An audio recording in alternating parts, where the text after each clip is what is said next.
দেখো রে নয়ন মেলে জগতের বাহার, জগতের বাহার। ওটো টো টো টো, সকাল হয়ে গেছে, স্কুল যাওয়ার সময় হয়ে গেছে। ভালো বাবু, সোনা বাবু, ওঠো। কারা তোমরা? সিআইডি দের শত্রু আর অপরাধীদের বন্ধু।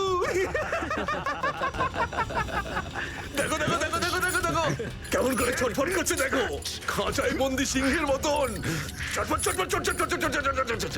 একবার শুধু সেই কোলটা খুলে দে, তারপর দেখ তোদের কি অবস্থা করি। না না না না না, আমরা কি মরতে চাই নাকি যে তোমার হাত খুলে দেবো? আরে আমরা তো শুধু এটা বলতে এসেছিলাম যে তোমার সাথে সাথে তোমার পুরো সিআইডি টিমের এবার সর্বনাশ হতে চলেছে। সর্বনাশ। অনেক দেখেছি তোদের মতন সিআইডির সর্বনাশ করার লোক। আজ তারা কোথায় আছে কেউ সেটা জানে না। তুমি আমাদের এতটা বোকা আর দুর্বল ভাবতে যেও না, কারণ আমাদের বস এত চালাক, এতটাই চালাক যে সিআইডির ছায়াও ওর কাছে পৌঁছাতে পারবে না। আমার কথা শোন, গিয়ে তোর বসকে বলে দে কাউন্ট ডাউন শুরু করে দেয় যেন ও বাঁচবে না আর, বাঁচবে না আর। কি ব্যাপার তোমাদের ভাই, তোমাদের এই সিআইডি অফিসারদের এই ব্যাপারটা আমার দারুণ ভালো লাগে। মৃত্যুর মুখে বসেও ডায়লগ মারতে ছাড়ো না তোমরা। দয়া, তোমার সঙ্গে দেখা করে খুব ভালো লাগলো। Good bye.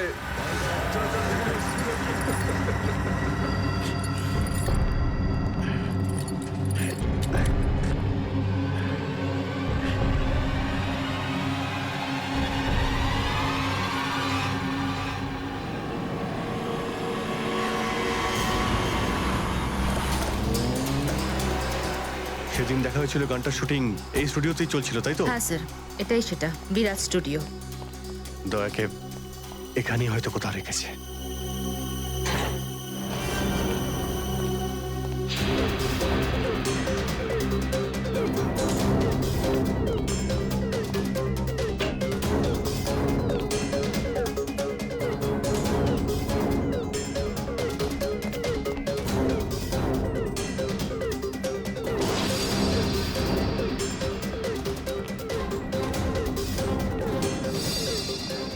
এত রক্ত? তার মানে স্যার, দয়া স্যার এখানেই ছিলেন? এই শিকল দিয়ে বেঁধে রেখেছিল আমার বন্ধু দয়াকে। একবার যদি আমি এদের পাই না। স্যার, এই চায়ের কাপটা পেলাম, চা এখনো গরম রয়েছে। চা গরম আছে, তার মানে হলো ওরা এখান থেকে বেশি দূর যায়নি।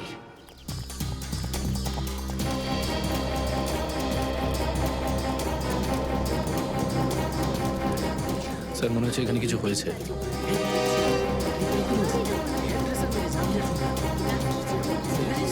সরে যান প্লিজ, সরে যান, সাইড দিন, আমরা সিআইডি থেকে এসেছি।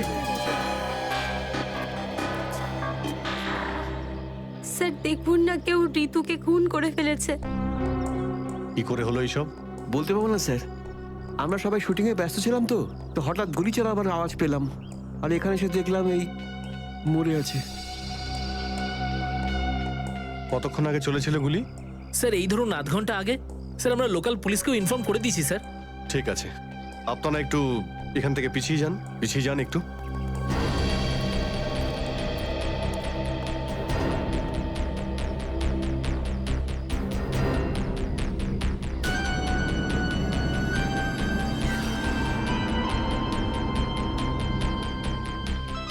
গুলি বেরিয়ে গেছে মাথা থেকে। গুলি লাগা 2 সেকেন্ডের মধ্যেই বেচারি মারা গেছে। গুলি লাগার পরেই এফোড় ওপড় হয়ে গেছে। একটু চেক করো আশেপাশে, দেখো গুলি এই ডিরেকশনে কোথাও পাও কিনা।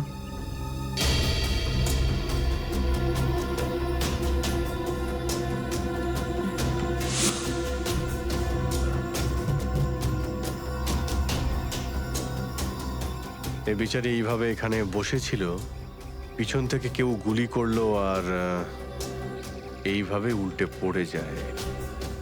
আর এই আঘাত, এটা আবার কি ব্যাপার?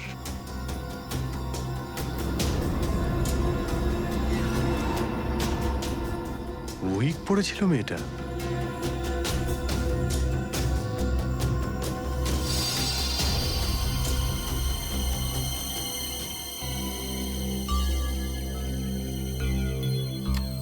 স্যার, হ্যাঁ পুরবি, গুলি পেয়ে গেছি। রাইফেলের গুলি মনে হচ্ছে। রেখে দাও এটাকে। আচ্ছা, কি উইক পড়তো? একদমই না স্যার, ও আসলে আমার হেয়ার ড্রেসার ছিল, আর আমার উইগস আর সবকিছু ওই রাখতো। যে উইগটা ও পরেছে না, সেটা আমার নেক্সট সিনের জন্য লাগতো। ঋতু আপনার উইক পড়েছিল? হ্যাঁ স্যার। সুশান্ত, বুঝতে পারলে? যখন ঋতুকে গুলি করা হয় তখন খুনি ওর মুখটা দেখেনি, গুলি পিছন থেকে চালিয়েছিল। আর যখন ঋতুর গুলিটা লেগেছিল তখন ও ওনার উইক পড়েছিল। মানে গুলিতে ঋতুর নয়, আপনার নাম লেখা ছিল। কি? হ্যাঁ, আপনাকে কেউ মারতে চায়। এই দেখো, 0.33 ক্যালিবারের বুলেট এটা, যেটা দিয়ে ঋতুকে মারা হয়েছে, যেটা শুধুমাত্র স্নাইপার রাইফেল দিয়েই ছোঁড়া যায়। তাহলে সালুকে স্যার, এই ওর মাথাতে দুটো লাল রঙের চিহ্ন কিসে? এই লাল চিহ্ন দুটো এন্ট্রি আর এক্সিট উন্ড। ঋতুর মাথার মধ্যে গুলি এই দিক দিয়ে ঢুকেছে আর এইখান দিয়ে বেরিয়ে গেছে। এই এক্সিট বোন এন্ট্রি বোন থেকে প্রায় হাফ ইঞ্চি নিচে, মানে গুলি উপর থেকে নিচে চালানো হয়েছিল। আগে হ্যাঁ, গুলিটা ঋতুর মাথায় এইখান দিয়ে ঢুকেছিল আর এইখান দিয়ে বেরিয়ে এসে সোজা ভ্যানিটি ভ্যানের ফুটবোর্ডে এসে আটকে গেছে। আর আমাদের ক্যালকুলেশনের হিসেবে গুলিটা চালানো হয়েছে এদিক থেকে, এইভাবে।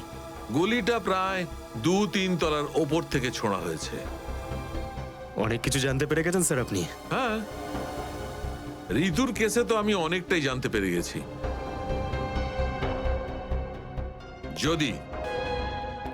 যদি আমি এইটা জানতে পারতাম যে দয়া আর আমার অন্যান্য অফিসারদের মধ্যে কি হয়েছিল,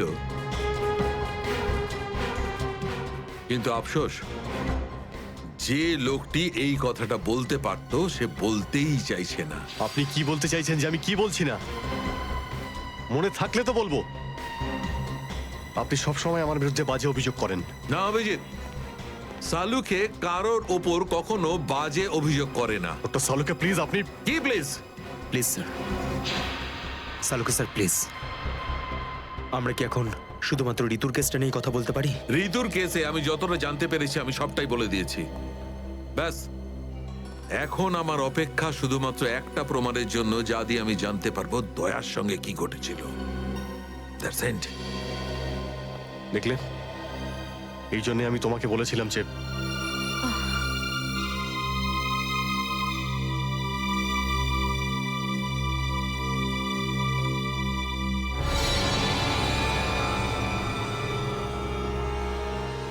শার্প শুটার। স্যার, আমি বলছি না, শেষ এক সপ্তাহ এখানে কোনো শুটিং হয়নি, তাই এখানে কারো আসার প্রশ্নই ওঠে না। মানে গত এক সপ্তাহ ধরে তুমি ছাড়া এই স্টুডিওতে আর কেউ আসেনি? আগে না স্যার। তার মানে গুলি তুমি চালিয়েছো? আমি গুলি কি করে চালাবো? আমার তো দীপাবলির বাজিতেও ভয় লাগে। তাহলে ভালো করে ভেবে উত্তর দাও।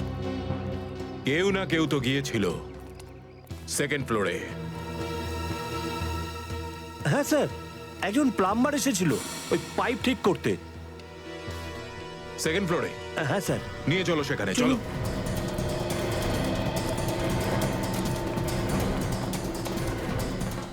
কোন দিকে? এই দিকে।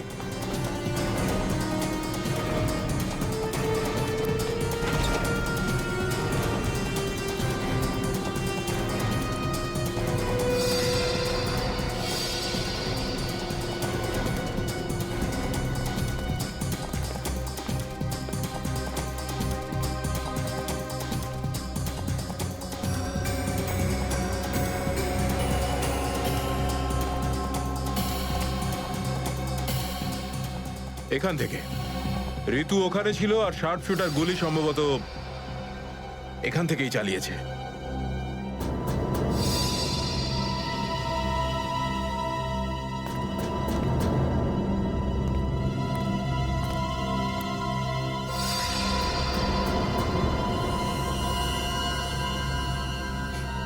স্যার স্যার লাবণ্যকে গুলি করা হয়েছিল, এই হলো ওই গুলিটার শেল। তুমি স্যার স্যার এতে আমার কোনো দোষ নেই স্যার। স্যার প্লিজ আমার বিরুদ্ধে কোনো কমপ্লেন করবেন না, আমার চাকরি চলে যাবে, প্লিজ প্লিজ। ভয় পেও না। আচ্ছা আমাকে এটা বলো, ওই প্লাম্বারের মুখটা দেখেছিলে তুমি? স্কেচ বানাতে পারবে? স্যার আসলে কি বলুন তো, আমি না চশমা ছাড়া কিছু দেখতে পাই না। আর ও যখন এসেছিল তখন আমার চশমা কোথাও হারিয়ে গিয়েছিল, আর আমি চশমাটাই খুঁজছিলাম। এই লাবণ্যর কোনো না কোনো শত্রু তো নিশ্চয়ই আছে, নইলে কেউ ওকে মারার চেষ্টা কেন করবে? এই লাবণ্য টিকুজি বের করেছি স্যার, ওর কারোর সাথে কোনো শত্রুতা ছিল না। হ্যাঁ স্যার, ফ্লপ হচ্ছিল ওর সব ফিল্ম। তাহলে এরকমও হতে পারে না যে অন্য কোনো অভিনেত্রী হিংসা বা ঈর্ষার কারণে ওকে মারার চেষ্টা করে থাকবে। লাবণ্য খুব বড় লোক নয় যে টাকা পয়সার জন্য ওর উপরে কেউ হামলা করবে। স্যার হতে পারে সত্যি এই গুলিটা ঋতুর উপরে চালানো হয়েছে, লাবণ্যের উপর নয়। আচ্ছা তোমরা কি ঋতুর ব্যাপারে ইনফরমেশন বের করেছো? হ্যাঁ স্যার, ঋতুরও কারোর সাথে কোনো শত্রুতা ছিল না। এমন কোনো না কোনো ব্যাপার আছে যা আমরা ঠিকমতো দেখতে পাচ্ছি না। এই লাবণ্যের যে আর্টিকেলগুলো আমরা পেয়েছি এর মধ্যে কোনো না কোনো ব্যাপার নিশ্চয়ই আমরা পাবো যার সঙ্গে কেসের কোনো না কোনো সম্পর্ক আছে। স্যার স্যার এটা 3 দিন পুরনো পেপার। এতে নিউজ আছে যে লাবণ্য জিনিসপত্র চুরি হয়েছিল ব্লু ইভ রিসর্ট থেকে। লাবণ্যের জিনিসপত্র চুরি হয়েছিল ব্লু ইভ রিসর্ট থেকে?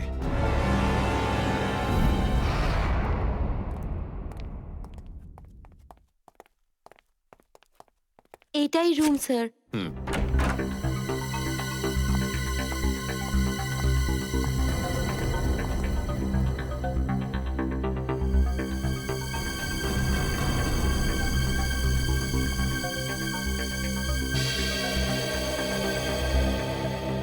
এই ঘর থেকেই আপনার জিনিসপত্র চুরি হয়েছিল? একদমই তাই স্যার, কিন্তু খুব একটা দরকারি জিনিস ছিল না, এই এমনি 1,500-2,000 টাকা আর নকল জুয়েলারি। আর পুলিশ কোনো সূত্র পায়নি এখান থেকে? না স্যার। কিন্তু চোর এখানে আসলো কি করে? জানলা দিয়ে, এসির জায়গা দিয়ে নাকি? স্যার দরজা থেকে এসেছিল। পুলিশের কথা অনুযায়ী ও চাবির ব্যবহার করেছিল ঘরটা খুলতে। আর এই ঘরের চাবিটা কার কার কাছে ছিল? একটা আমার কাছে আর একটা এদের কাছে। ও মানে হোটেলের কোনো ভেতরের লোকের কাজও হতে পারে। ম্যাডাম আপনি এসব কি বলছেন? 15 বছর পুরনো আমাদের হোটেল। আমরা খুব সৎভাবে কাজ করে এখানে গুডউইল বানিয়েছি, আর আমাদের হোটেলের কোনো লোক এটা করতে পারে না। হয় এই কাজটা কোনো হোটেলের ভেতরের লোকই করেছে, অথবা কোনো বাইরের লোক এই চাবি চুরি করে চাবি ডুপ্লিকেট বানিয়ে নিয়েছে। আর এই দুটো সিচুয়েশনেই তোমাদের হোটেল দায়ী, বুঝলে কিছু? ছেড়ে দিন না স্যার, এই ছোটখাটো চুরির জন্য কেন ওদের ডিস্টার্ব করছেন? লাবণ্য দেবী, এই জিজ্ঞাসাবাদ আমরা আপনার জিনিসপত্রের জন্য করছি না, বরং এটা তাকে ধরার জন্য করছি যে আপনাকে মারতে চাইছে। কারণ আমাদের মনে হয় যে এই চুরির সম্পর্কের সাথে আপনার উপর প্রাণঘাতী হামলার সাথে থেকে থাকতে পারে। সেই কারণে একটু ঠিক করে মনে করে বলুন, আর কোনো বিশেষ জিনিস বা কোনো দামি জিনিস যেটা চুরি হয়েছে? হ্যাঁ, আমার তো না, কিন্তু আমার হেয়ার ড্রেসার ঋতুর জিনিস চুরি হয়েছিল। আর তারপর ওর হঠাৎ করে মুড অফ হয়ে গেছিল আর ও খুব কাঁদছিল। এমন কি জিনিস চুরি হয়েছিল ওর? একটা অদ্ভুত শোপিস ছিল। শোপিস? হ্যাঁ, আমিও অবাক হয়েছিলাম ভেবে যে একটা শোপিসের জন্য এত ভেঙে পড়ার কি আছে। আর আমি ওকে বলেও ছিলাম যে আমি ওকে একটা নতুন শোপিস এনে দেবো, কিন্তু হয়তো ওই শোপিসটা ওর জন্য খুব দামি ছিল। খুব দামি শোপিস ছিল? না না, ওই ট্রিপোলিয়াম বাজারে যে চাইনিজ শোপিসের দোকানগুলো আছে না, সেখান থেকেই নিয়েছিল। ওই হবে 700-800 টাকার মতো। ত্রিপোলিয়া বাজারে চাইনিজ জিনিসপত্রের দোকান?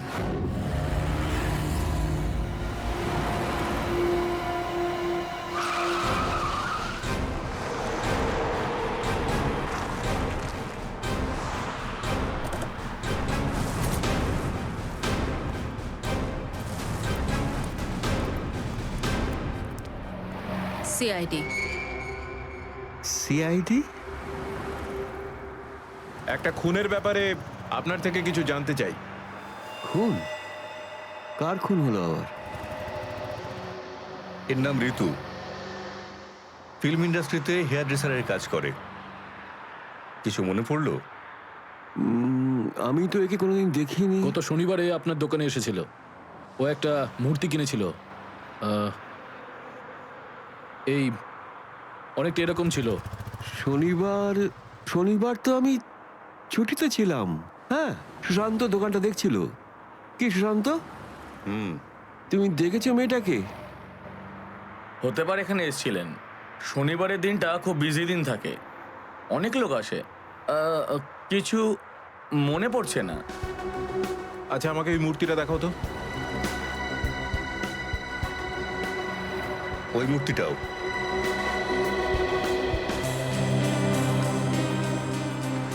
এরকম আর কটা পিস আছে আপনার দোকানে? এই 15-20টা হবে। কি সুশান্ত? হ্যাঁ,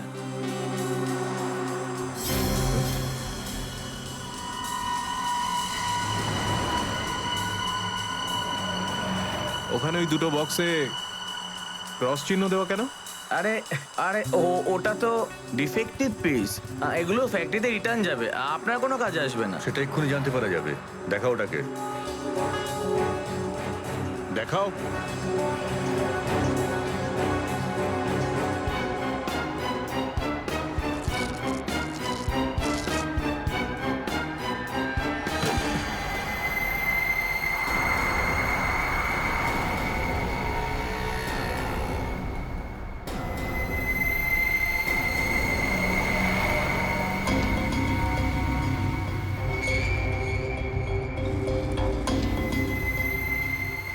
তো এসব ড্রাগসের ব্যাপার।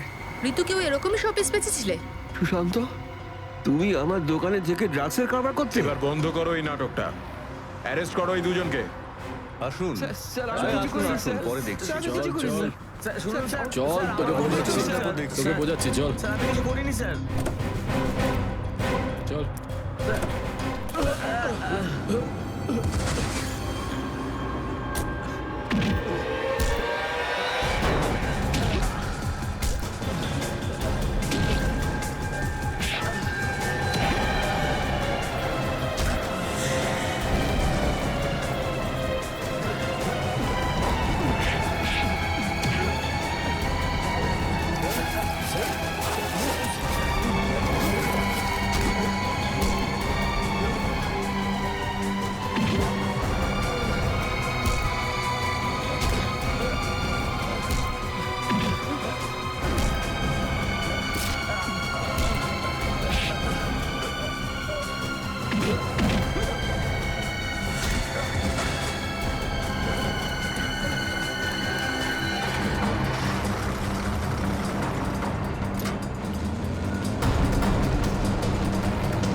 সুশান্ত, কে করলো এটা?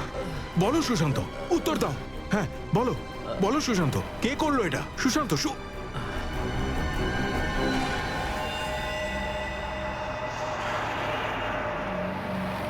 হি ইজ ডেড। স্যার, এটুকু তো নিশ্চিত ঋতুর মৃত্যুর সম্পর্ক এই ড্রাগ স্মাগলিং এর সঙ্গে রয়েছে। হ্যাঁ পুরবি, কিন্তু এই ড্রাগসের র্যাকেটের পিছনে কারা আছে?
কি ব্যাপার স্যার, এত আর্জেন্ট ডাকলেন? জয়, তোমার জীবনের ঝুঁকি আছে। তোমাদের মতন অফিসারদের ব্যাপারে ওরা জেনে গেছে, আর ওরা একের পর এক মেরে ফেলছে। এটা কি করে হতে পারে স্যার? আমাদের ব্যাপারে কে কাকে কি বলবে? সেটাই তো বুঝে উঠতে পারছি না। সেটারই তো খোঁজ নিতে হবে। তুমি একটা কাজ করো, এটার মধ্যে ভোপাল যাওয়ার টিকিট আর 10,000 টাকা রয়েছে। তাড়াতাড়ি এখান থেকে চলে যাও। যাও, তাড়াতাড়ি বেরিয়ে পড়ো। জয়, জয়, কি হয়েছে? জয়, জয়,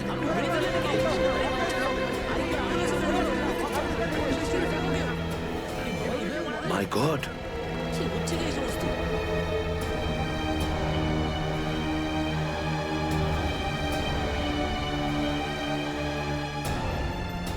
আরো একজন আন্ডার কভার কপ মারা গেল, আরো একজন সিআইডি অফিসার মারা গেল, কিন্তু আমি ওকে বাঁচাতে পারলাম না।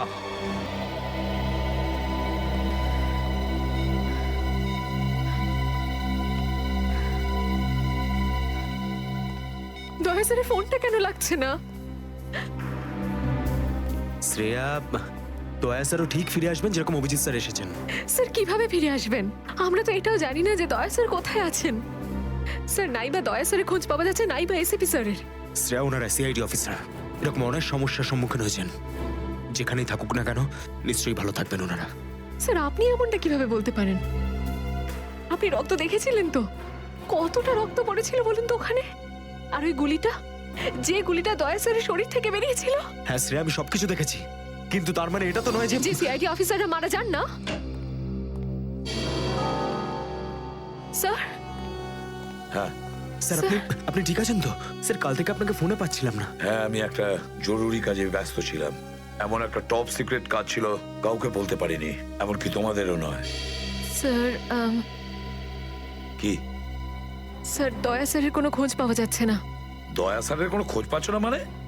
স্যার, দয়া স্যার নিখোঁজ। কিন্তু গেল কোথায় ও? জানি না স্যার, ওনার ফোনটাও লাগছে না। আর ওনার গায়ে গুলিও লেগেছে। দয়ার গায়ে গুলি লেগেছে? এক মিনিট, এই ব্যাপারটা তোমরা জানলে কি করে? স্যার, সালুকে স্যার বলছিলেন যে দয়া স্যারের বডি থেকে একটা ডক্টর গুলি বের করেছেন আর চুপ করে নিয়ে এসে ওনাকে দিয়েছেন। দয়ার বডি থেকে গুলি বের করে সেটা শালুকে পাঠানো হয়েছে? অভিজিৎ, অভিজিৎ কোথায়? স্যার, অভিজিৎ স্যারও নিখোঁজ ছিলেন, 3 ঘন্টা আগেই ফিরে এসেছেন। আর তার থেকে বড় কথা স্যার, অভিজিৎ স্যারের প্যান্টে দয়া স্যারের রক্ত লেগেছিল। অভিজিৎ নিখোঁজ? 3 ঘন্টা আগে ও ফিরে এসেছিল, আর ওর প্যান্টের ওপর দয়ার রক্ত লেগে আছে। আর ওনার কিছুই মনে নেই স্যার। আর ওর কিছু মনে নেই? সেই একই ব্যাপার, সেই একই ব্যাপার। অভিজিৎ যখনই কোনো মুশকিলে পড়ে ওর স্মৃতিশক্তি লোপ পেয়ে যায়। এসব কি হচ্ছে সিআইডির মধ্যে? আমাদের তিনজন আন্ডার কভার অফিসার মারা গেছে। ওই অফিসারদের ব্যাপারে আমি ছাড়া আর কেউ কিচ্ছু জানতো না, কিন্তু ওদের নাম বাইরে ফ্ল্যাশ হয়ে গেছে। কিভাবে? স্যার, এই কথাটা যদি শুধু আপনি জানতেন তাহলে। সেটাই তো বলছি আমি সচিন, সেটাই তো বুঝে উঠতে পারছি না এসব কি করে হলো, কিভাবে হলো। এটার একটাই মানে দাঁড়ায় সচিন, আমাদের মধ্যেই কেউ একজন আছে যে আমাদের সঙ্গে বেইমানি করছে, আমাদের সাথে বেইমানি করছে। একজন বেইমান আছে। আর স্যার, একটা কথা আরো, একজন হেয়ার ড্রেসার খুন হয়ে গেছে স্যার। Hair dresser? হ্যাঁ স্যার, শুটিং চলাকালীন ওকে খুন করা হয়েছে। স্যার, মনে হচ্ছে এই খুনটা ড্রাগসের কারণে হয়েছে। আর স্যার, তদন্ত করতে করতে একটা লোক পর্যন্ত পৌঁছেছি, কিন্তু শেষে ও মারা যায়। আর স্যার, ওর পকেট থেকে আমরা এই কাগজটা পেয়েছি। স্যার, এটার উপরে কিছু নাম্বার লেখা রয়েছে। 185637245 183567235। আমার মনে হয় সচিন, এটা কোনো টেলিফোন বা মোবাইলের নাম্বার নয়। এই নাম্বারটা অন্য কিছু, এই নাম্বারটা অন্য কিছুরই হবে। কিন্তু কি, কিসের নাম্বার হতে পারে এটা? আরে, এরা তো সব তোমার সঙ্গেই আছে। তোমার অফিসাররা তো তোমাকে খুঁজে খুঁজে হয়রান হয়ে গেল। আমি কোথায় গিয়েছিলাম ওরা জানে। এবার তুমি বলো, এমন কোন কথা আছে যেটা ফোনে বলতে পারোনি? প্রদ্যুমন, এই কথাটা আমরা দুজন আলাদা বলতে পারি না? কেন? এমন কি কথা আছে যে এদের সামনে তুমি বলতে পারছো না? বলতে পারি, কিন্তু ভয় পাচ্ছি। ভয় পাচ্ছি যে যে লোকটাকে এরা হিরো মনে করে, যারা তার মতো হতে চেষ্টা করে, স্বপ্ন দেখে, যাতে ও নিজে এই লোকেদের দৃষ্টিতে পড়ে না যায়। এসব ঘুরিয়ে ফিরিয়ে কথা বন্ধ করো সালুকে। পরিষ্কার করে বলো, আর সবার সামনে বলো। ঠিক আছে, পরিষ্কার করে বলছি, আর আমি সবার সামনে বলছি। কিন্তু যেটা আমি বলবো সেটা শুনে কেউ যেন মনে করো না যে আমি কারোর ওপর বদলা নিচ্ছি বা কারোর সঙ্গে শত্রুতা করছি। ক্রাইম স্পটের ব্যালিস্টিক রিপোর্ট এসে গেছে। কি লেখা আছে রিপোর্টে? প্রথম গুলিটা চলে কালুর ওপর, অভিজিতের বন্দুক থেকে। আমাদের আন্ডারকভার কপের উপরে? আগে হ্যাঁ, শুধু তাই নয়, দ্বিতীয় গুলিটা চালানো হয়েছিল ভিকুর ওপর, দয়ার বন্দুক থেকে। না, এরকম হতে পারে না। অভিজিৎ স্যার আর দয়া স্যার ভিকু আর কালুকে এইভাবে চেয়ারে বেঁধে রেখে গুলি চালাতে পারে না স্যার। ফ্রেডে, ব্যালিস্টিক রিপোর্ট কখনো মিথ্যে কথা বলে না। আর সবচেয়ে ইম্পর্টেন্ট রিপোর্ট, সেই রিপোর্ট যার জন্য এদের সবাইকে বাইরে যেতে বলেছিলাম। অভিজিতের ফোন। অভিজিৎ, কোথায় তুমি? এখন এই মুহূর্তে ফরেনসিক ল্যাবে তুমি চলে এসো। ফরেনসিক ল্যাবে? কেন স্যার, কি হয়েছে? অভিজিৎ, তুমি কাল্লুকে গুলি চালিয়েছো? কাল্লুকে গুলি আমি?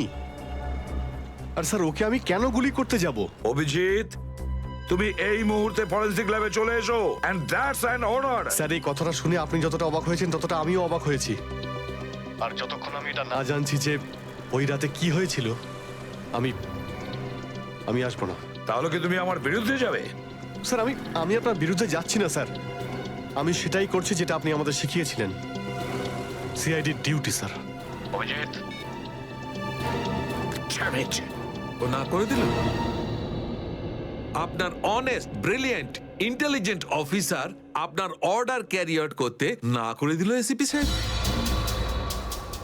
আমি জানতাম প্রদ্যুমন, এই অভিজিৎ একদিন না একদিন পুরো সিআইডি টিমের জন্য সেই মাছি প্রমাণিত হবে যে সমস্ত পুকুরটাকে নষ্ট করে দেয়। এই অভিজিতের কারণে আমাদের পুরো সিআইডি টিমের বদনাম হয়ে যাচ্ছে। কলঙ্ক একটা। এই অভিজিৎ সিআইডি টিমের একটা বড় বোঝা, একটা কলঙ্ক। অনেক হয়েছে স্যার, বন্ধ করুন এসব। আর কি উল্টোপাল্টা বলবেন ওর নামে? আমি বন্ধ করব? আমি তো বন্ধ করে দেবো সারিকা, কিন্তু এই রিপোর্ট, এইটার কি করবে? এইটা চুপ করে থাকবে না সারিকা, এইটা সত্যি কথা বলবে বস। জানো এই রিপোর্টে কি আছে? কি আছে ওই রিপোর্টে? দয়ার উপর গুলি কে চালিয়েছে? কে মেরেছে সালুকে? কে করেছে গুলিটা? প্রদ্যুমন, দয়ার উপর গুলি তোমার honest, brilliant, intelligent officer Abhijit চালিয়েছে। কি? দয়া অভিজিতের গুলির শিকার হয়েছে প্রদ্যুমন। অভিজিৎ গুলি চালিয়েছে দয়ার ওপর। অভিজিৎ? অভিজিৎ দয়াকে গুলি করেছে?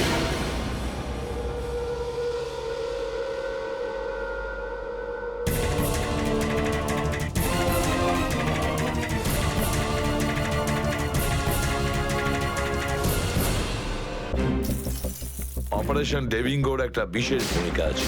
এই মিশনে আমাদের আন্ডারকভার কপস গ্যাংস্টার হয়ে ক্রাইম সিন্ডিকেটের গ্যাংয়ে ঢুকে পড়েছে। আরে প্যান্ট তুমি কোত্থেকে পেলে? কারণ ক্রাইম স্পটে আমি তো এরম কোনো প্যান্ট পাইনি। সিআইডি নিরাপরাধ অফিসার্সরা মারা পড়ছে, আর আপনার সাহায্যে আমরা তাদের বাঁচাতে পারি। এটা কি করে হতে পারে? দয়ার রক্ত আমার প্যান্টে? দয়ার প্রাণ বিপন্ন।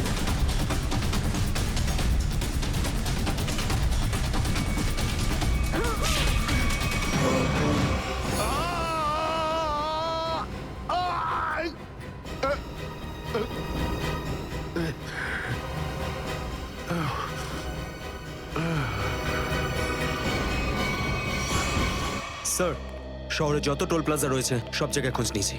না তো এসিপি স্যারের খোঁজ পেয়েছি, আর না তো দয়া স্যারের। এসিপির খবর তো পাওয়া যায়নি, কিন্তু দয়ার খবর পাওয়া গেছে। জানতে পারা গেছে কোথায় ও? আগে কয়েকটা গুন্ডা ওকে উঠিয়ে নিয়ে কোথাও একটা বন্দি করে রেখেছে। ওর অবস্থা ভীষণই খারাপ। ইনি ডক্টর প্রমোদ। নমস্কার। গুন্ডারা জোর করে তুলে নিয়ে গেছিল। অ্যাকচুয়ালি দয়ার পিঠে গুলি লেগেছিল, যেটা গুন্ডারা এনাকে দিয়ে বার করিয়েছে। কি দয়া স্যারের গুলি লেগেছে? হ্যাঁ। এখন দয়া কেমন আছে? ও বিপদমুক্ত তো? কিছু বলতে পারবো না। আমি তো গুলিটা তো বের করেছি, কিন্তু ওখানকার পরিবেশ যেরকম কোনো রোগীর জন্য একদমই ভালো না। আপনার তো কিছু নিশ্চয়ই মনে আছে ডাক্তারবাবু। কোথায় গুন্ডাদের এই আটাটা? ওরা আমার চোখ দুটো বেঁধে দিয়েছিল, তাই আমি বলতে পারবো না কোথায় আছে। ওখানে গিয়ে তো কাপড় খুলে দিয়েছিল। ওখানে ওদের নিশ্চয়ই দেখেছেন। ওদের মুখটা মনে আছে আপনার? হ্যাঁ, দেখলে চিনতে পারবো। Very good. পঙ্কজ, স্কেচ আর্টিস্টকে ডাকো এক্ষুনি।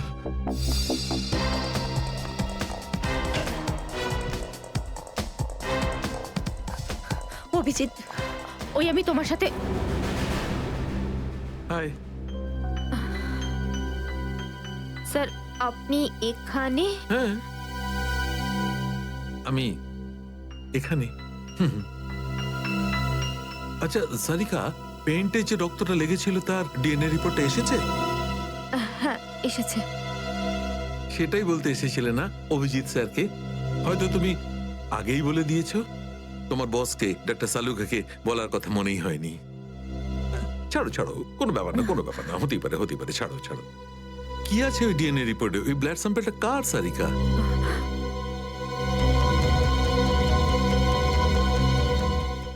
দয়া স্যারের।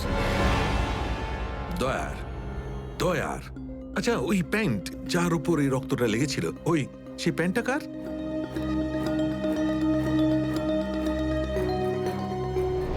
এটা কি করে হতে পারে? দয়ার রক্ত আমার প্যান্টে? অভিজিতের। এত দূর যখন চলেই এসেছো, তোমাকে কি এমনি এমনি চলে যেতে দেবো আমি? বাহ রে বাহ, একেই বলে গঙ্গা জলে গঙ্গা পুজো করা। কেতন, খুব জল তেষ্টা পেয়েছে, ডাবের জল খাই না, চলো না। দাঁড়া আসছি। কেতন, আরে না না না, কেন? ছাড়ো। চলো না প্লিজ। কেতন, কেতন। বাকি শপিং না অন্য কোনো দিন করো, চলো বাড়ি যাই। না না, আমি এখনই শপিং করব। অন্যদিন কেন? আরে বোঝার চেষ্টা করো না, আমার শরীর খারাপ। প্লিজ প্লিজ না, বোঝার না, চেষ্টা এক্ষুনি। করো। আমি বলছি প্লিজ না, এক্ষুনি। কথা শোনো আমার। কেতন, কোথায় ছিলে তুমি কেতন? কে এটা? আমি কি করে জানবো? আমি চিনি না এনাকে। তুমি আমাকে চেনো না? নিজের সিমিকে চিনতে পারছো না কেতন? দেখুন দিদি, আপনি কিছু একটা ভুল করছেন। উনি কেতন নয়, উনি আমার স্বামী জয়। আমি আমার স্বামীকে চিনতে একটুও ভুল করিনি। এ আমার কেতনই। হয়তো আপনার স্বামীকেও ঠিক আমার মতনই দেখতে। আমার নাম তো জয়, জয় ধনকিশোর। এই দেখুন আমার ড্রাইভিং লাইসেন্স। তোমরা পুলিশরা এই ডুপ্লিকেট ড্রাইভিং লাইসেন্স ইজিলি বানাতে পারো, আমি সব জানি। কিন্তু তুমি এরকম কেন করছো? পুলিশ? দিদি, উনি উনি পুলিশে চাকরি করেন না, উনি তো একজন মার্কেটিং ম্যানেজার। ইনি মার্কেটিং ম্যানেজার নন, আমার স্বামী একজন পুলিশ অফিসার। 6 বছর আগে একটা ডিউটির জন্য গেছিল, আর আজ অবধি ফেরত আসেনি। 6 বছর আগে? হ্যাঁ। আপনাদের বিয়ে কবে হয়েছে? 5 বছর আগে। তুমি আমার উপর সন্দেহ করছো, তাও আবার একজন অপরিচিত মহিলার কথায়। চলো। কেতন, কেতন দাঁড়াও, কেতন।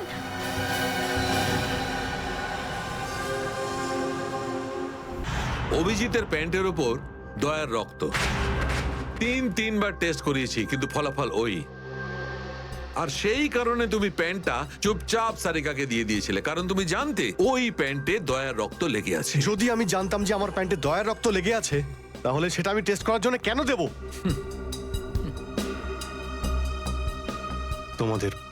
তোমাদের এটা মনে হচ্ছে না তো যে দয়ার এই অবস্থার জন্য আমি দায়ী? আচ্ছা ঠিক আছে, মেনে নিলাম। যদি তোমার কোনো দায় না থাকে, তাহলে চুপচাপ তুমি সারিকাকে প্যান্টটা কেন দিলে? ওই প্যান্টটা তুমি ডাইরেক্ট আমাকেও দিতে পারতে। দিতে পারতাম স্যার, কিন্তু সব সময় আপনি আমার বিরুদ্ধে কথা বলেন। আমাকে ছোট করার কোনো সুযোগই আপনি ছাড়েন না। এই জন্যই প্যান্টটা আমি আপনাকে দিইনি। আর সেই কারণে সিনিয়র ইন্সপেক্টর অভিজিৎ, তুমি এটাও বলনি যে যখন দয়া আহত হয়েছিল তুমি নিজে সেখানে উপস্থিত ছিলে।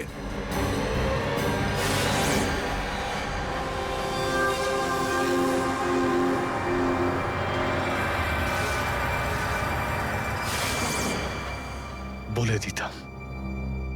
যদি আমার মনে থাকতো। আমার আমার এখনো কিছু মনে নেই যে ওই রাতে কি হয়েছিল। আপনার মনেই নেই যে ওই রাতে কি হয়েছিল? ডক্টর সালুকে, আমরা অভিজিৎ স্যার আর দয়া স্যারের বন্ধুত্বের উদাহরণ দিই, আর আপনি ওনাদের উপর এরকম অপবাদ দিচ্ছেন? হ্যাঁ স্যার, অভিজিৎ স্যার নিজের জীবন দিয়ে দেবেন, কিন্তু দয়া স্যারের উপর একটা আঁচল লাগতে দেবেন না। ও আচ্ছা, চলো ঠিক আছে, মেনে নিচ্ছি। আমি আমার সমস্ত কথা ফিরিয়ে নিচ্ছি। I am sorry. আমি মেনে নিচ্ছি যে দয়া আজকে যে অবস্থায় আছে তার দায় অভিজিতের নয়, কিন্তু এই কথাটা আমি কিছুতেই মানবো না যে দয়া যখন আহত হয়েছিল তখন অভিজিৎ ওখানে ছিল আর ওর কিছুই মনে নেই। কিছু একটা ঘটনা অভিজিতের মাথায় নিশ্চয়ই ঢুকে গেছে, কিছু তো আছে। ইটস ইম্পসিবল, কিচ্ছু মনে নেই। ডক্টর সালুকে, আপনি আমার কাটা ঘায়ে আর নুন ছেটাবেন না। আপনি খুব ভালো মতোই জানেন যে আমার স্মৃতিশক্তি। জানি অভিজিৎ, আমাকে মনে করিয়ে দেওয়ার চেষ্টা করো না। আমি ভালো করে জানি অভিজিৎ, যখন যখন সিনিয়র ইন্সপেক্টর অভিজিৎ কোনো প্রবলেমের মধ্যে পড়ে তখন ওর কাছে একটা মস্ত বড় হাতিয়ার আছে, ওর স্মৃতিশক্তি। প্লিজ সালুকে স্যার, আপনি অভিজিতের integrity hold on doctor Sarika. ইন্টিগ্রিটির পাঠ তুমি আমাকে পড়াতে এসো না। তুমি সিআইডির সবচেয়ে বড় নিয়ম ভেঙেছো, আমাদের কাছ থেকে এইরকম একটা বড় প্রমাণ লুকানোর। আন্ডারস্ট্যান্ড? ইন্টিগ্রিটি। স্যার, ওই দিন রাতের এমন কোনো কথা যেটা আপনার মনে আছে? যাই হোক,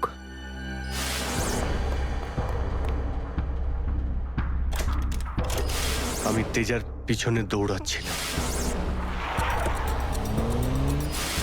ও দৌড়ে গিয়ে গাড়িতে ওঠে, আর তারপর কেউ ওকে গুলি করে আর গাড়ির বাইরে ফেলে দেয়।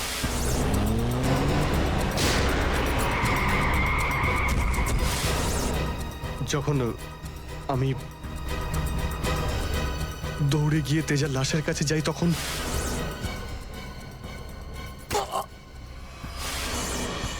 কেউ আমার ঘাড়ের কাছে কিছু একটা সূচের মতো। তারপর আমি অজ্ঞান হয়ে যাই। আর তার পরের দিন যখন আমার চোখ খোলে তখন আমি দেখলাম যে আমি রাস্তার পাশে পড়ে আছি। তার মধ্যে কি হয়েছে আমার কিচ্ছু মনে নেই। ঠিক আছে, কোনো ব্যাপার নয়। ওই রাতে এক্স্যাক্টলি কি হয়েছিল সেটা জানা যাবে এই গুলিটার মারফত। এটা সেই গুলিটা যেটা দয়ার পিঠ থেকে বার করেছিলেন ডক্টর প্রমোদ। আর এই গুলিটার ব্যালিস্টিক রিপোর্ট থেকেই বার করা যাবে যে আসলে এই গুলিটা কার বন্দুক থেকে ছোঁড়া হয়েছিল। Sarika, come with me. Doctor Pramod, এক মিনিট। আপনি স্কেচ বানাতে হেল্প করবেন, আর আমি আপনাকে কয়েকটা প্রশ্ন করতে চাই। হ্যাঁ, জিজ্ঞাসা করুন। ডক্টর প্রমোদ, আপনাকে ওই গুন্ডারা কোথা থেকে কিডন্যাপ করেছিল? প্রতাপনগর থেকে।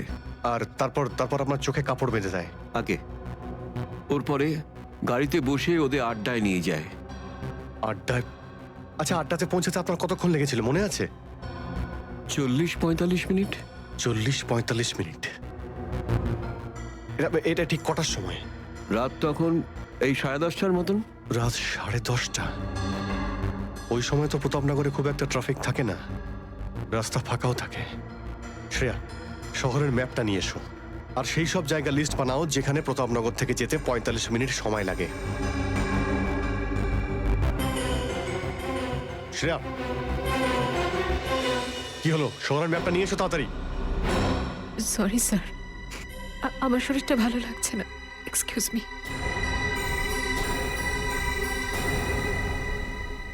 I can't believe this Maya. তুমি নিজের স্বামীর কথা বিশ্বাস করছো না, একজন অপরিচিত মহিলার কথা বিশ্বাস করছো তুমি। একটা মেয়ে অন্য একটা মেয়ের চোখের দিকে তাকালেই বুঝতে পারে যে সে সত্যি বলছে না মিথ্যে। আর ওর চোখে সত্যিটা ছিল, ওর চোখে জল মিথ্যে বলছিল না। মায়া, তুমি ওর কথায় বিশ্বাস করছো চোখের জল দেখে, আর তুমি আমাকে সন্দেহ করছো। সত্যিটা বলো, বলো সত্যি করে যে কতগুলো বউ আছে তোমার, বলো আমাকে জয়। আরে আমি তো একটা সামলাতে পারছি না, আবার অন্য কোথায় আনবো? সে তো তোমার কপাল ভালো যে মার্কেটে আজ তোমার সত্যিটা জানতে পারলাম। না হলে সারা মায়া? জীবন আমি এটাই ভেবে যেতাম যে তুমি আমাকে ভালোবাসো। হ্যাঁ মায়া, এটা সত্যি যে আমি শুধুমাত্র তোমাকেই ভালোবাসি মায়া। তাহলে বলছো না কেন নিজের ব্যাপারে সত্যিটা? নিজের অতীতের ব্যাপারে কেন বলো না আমাকে কিছু? মায়া, তুমি তো সব জানো আমার সম্পর্কে, যে আমার কেউ নেই কোনোদিন। আর তুমি ছাড়া আমার কে আছে বলো? আর তোমার কাজ? তুমি পুলিশে আছো নাকি মার্কেটিং ম্যানেজার? মার্কেটিং মায়া। সব মিথ্যে। আমি তোমার অফিসে যেতে চাই। আমি কিছু জানি না, আমি তোমার অফিসে যেতে চাই। ঠিক আছে, অফিস যেতে চাও? আমি সামনের সপ্তাহে তোমাকে আমার অফিসে নিয়ে যাবো। খুশি? কেন? পরের সপ্তাহে কেন? হ্যাঁ, কালকে কেন নয়? হ্যাঁ, বরং আমি তো বলবো যে কাল নয়, আজই যেতে চাই আমি তোমার মায়া অফিসে। মায়া মায়া, সন্দেহের একটা লিমিট থাকে মায়া।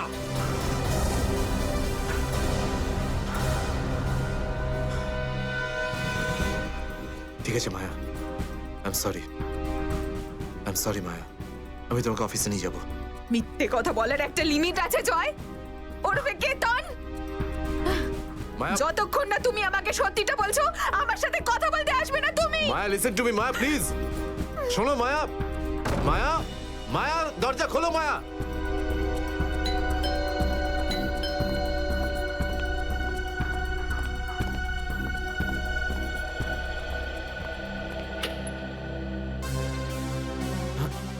আপনি?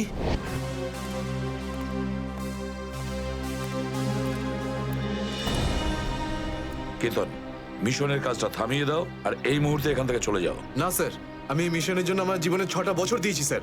স্যার প্লিজ স্যার, আপনি মিশনটা আটকাতে পারেন না স্যার। আমি এই মিশনটা কমপ্লিট করা খুব তুমি কাছাকাছি। বুঝতে পারছো না কেন কেতন? তোমার জীবন কতটা বিপন্ন তুমি জানো? আর তাছাড়া আমি অন্যান্য অফিসারদের এইভাবে মরে যেতে দেবো না। 4টের সময় গুলমা বাস স্ট্যান্ডে অপেক্ষা করবে। That's an order. Sir sir please sir, sir please. Sir সব মিলিয়ে 4টে এমন জায়গা রয়েছে যেটা প্রতাপনগর থেকে 45 মিনিটের দূরত্বে রয়েছে। এটা হচ্ছে ভিকে রোড, যেখানে কল সেন্টার আর অফিসগুলো রয়েছে। এটা সেই জায়গাটা হতে পারে না। আর এই পশ্চিমে শ্যামনগর স্যার, এখানে বেশিরভাগ সব ফ্ল্যাট স্যার। ডক্টর প্রমোদ, আপনার ঠিক মনে আছে যেখানে আপনাকে নিয়ে গেছিল সেই জায়গাটা বাংলো বা ফ্ল্যাট ছিল না? হ্যাঁ, পুরনো কোনো এলাকায়। এখন তাহলে বাকি রইল সাউথ আর ইস্ট। এই সাউথের দিকে চিত্রকূটনগর আর ইস্টে বিদ্যাধরনগর। চিত্রকূটনগরে তো অনেক দোকান রয়েছে, আর বিদ্যাধরনগর এখানে তো অনেক স্টুডিও রয়েছে। ফিল্মের শুটিং হয় এখানে। আরে শ্রেয়া, আচ্ছা এখন তোমার শরীর কেমন আছে? আমি ঠিক আছি স্যার, থ্যাংক ইউ। শ্রেয়া, চাইলে তুমি বাড়ি গিয়ে বিশ্রাম নিতে পারো। ততক্ষণ আমরা এসব খোঁজ নিচ্ছি। না স্যার, যতক্ষণ দয়া স্যার আর এসিপি স্যারের খোঁজ পাওয়া যাচ্ছে না, আমার শান্তি হবে না। ওকে, ঠিক আছে। মানে দয়া হয় বিদ্যাধরনগরে, না হলে চিত্রকূটনগরে আছে। ডক্টর প্রমোদ আপনাকে যেখানে নিয়ে গেছিল, আশপাশ থেকে সেখানে কি কোনো শব্দ আসছিল? আপনি কিছু শুনেছিলেন ওখানে? হ্যাঁ, একটা গান বারবার শোনা যাচ্ছিল। মানে বলতে চাই, প্রত্যেক আধ ঘন্টা পর ওই গানটাই শুনছিলাম। তার মানে আশেপাশে কোথাও ফিল্মের শুটিং চলছিল। মানে বিদ্যাধরনগর। বিদ্যাধরনগর, কারেক্ট। ফিল্মের সব স্টুডিও ওখানেই আছে। এটা খোঁজ নাও যে বিদ্যাধরনগরে কোন স্টুডিও আছে যেখানে এই গানটার শুটিং চলছিল।